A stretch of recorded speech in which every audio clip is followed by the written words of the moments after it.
cast so like this is a very pretty game to look at. Not lying. So yeah, they definitely had the budget and they knew where to spend it for that.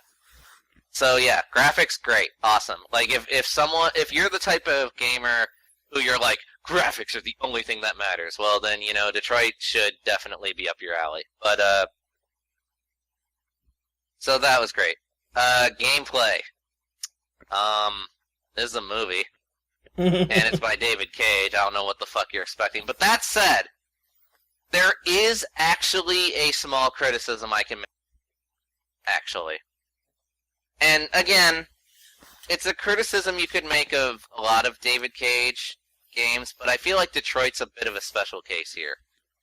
Because, at least very early on, Detroit seems to be implementing at least some more gameplay elements into it. Like honestly, I felt that it found a pretty decent balance of being, story cutscene heavy and actually having the player do shit more than just mash circle or rotate the joystick or what have you. Like, when you're trying to hunt down the resistance base as Marcus, for example.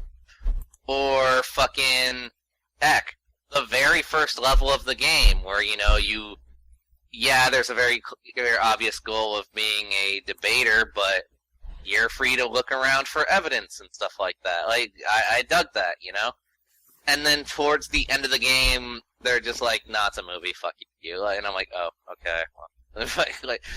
So, that said also, something else I can criticize this game for about its control scheme, actually.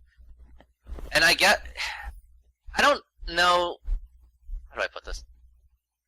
The game should not have had you use the pad on the PS4 controller.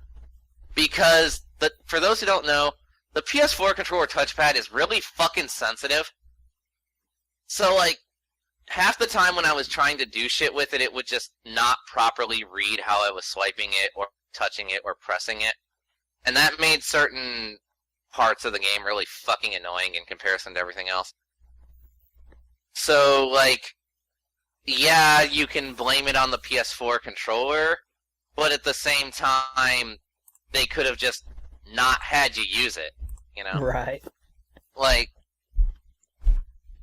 so yeah, gameplay is what you would expect out of 6. Like, I really kind of feel like it's kind of unfair to rate it, especially if you already are familiar with this type of game, Yeah.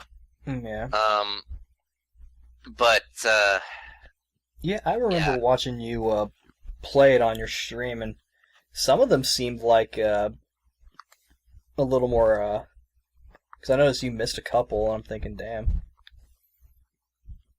Yeah, something else the game does too that's pretty mean.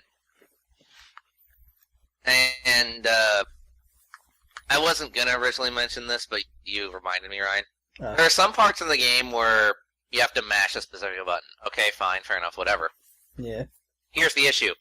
There is no visual distinction as to whether you just mash until the gauge is full, or mash until the scene is over. And that actually fucked me up in a couple parts. And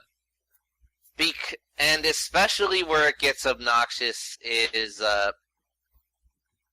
are some parts where I basically just started assuming you just keep mashing regardless. But then, like, immediately once the gauge is full, they're like, oh, you're mashing. Oh, you missed it. Fuck you. And I'm like, oh, okay, thanks, asshole. Like, now granted, none of those missed prompts led to an instant death. Well, one did, but we'll get into that later. But that said, it's still annoying. Like, why would you design it that, so yeah. Covered all the main points. Like, so all that's left now, really, is the story and characters. So, overall, end of the short version. Good, but not great. I do feel that the positives overweigh the negatives. Like, heck, even I'll discuss my issues with the stories and characters, but I overall liked them.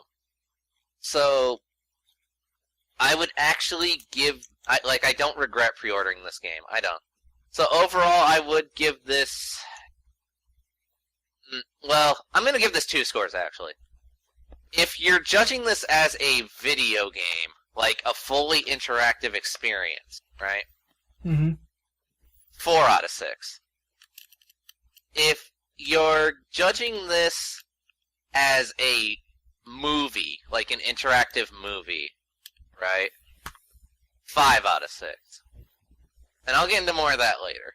But, because there is one other aspect of gameplay I can criticize, but I feel like it's technically spoiler territory, so we'll talk about that later. But, yeah, so there you go. That's the short version. If you like Heavy Rain and Beyond Two Souls and all that stuff, I don't see why you would hate this one. Like, unless you're one of those people who are like, man, fuck robots, then, like, yeah, you probably wouldn't like this game. But, like, other than that, really, Ryan? Well, no, but I would just remember making a joke about how, like, during your stream, I would always be like, the robots don't deserve to have rights and stuff. Right, yeah. Fuck the robots. Yeah. That's but yeah. the idea. So yeah, like, I really don't see anyone really hating the game otherwise, like, it being neutral to it. Like, unless maybe they went into this game expecting it to be like a hack and slash or something, which I have no idea. Think that, but okay. It's an on-rails shooter. Totally, yeah. It's like Connor pulls out, like, a giant, like, bloody chain, like in Castlevania, he starts going... So yeah, so now, spoilers. You've been warned. If you at all are interested in the story of this game, turn back now, go experience it. Like, straight up.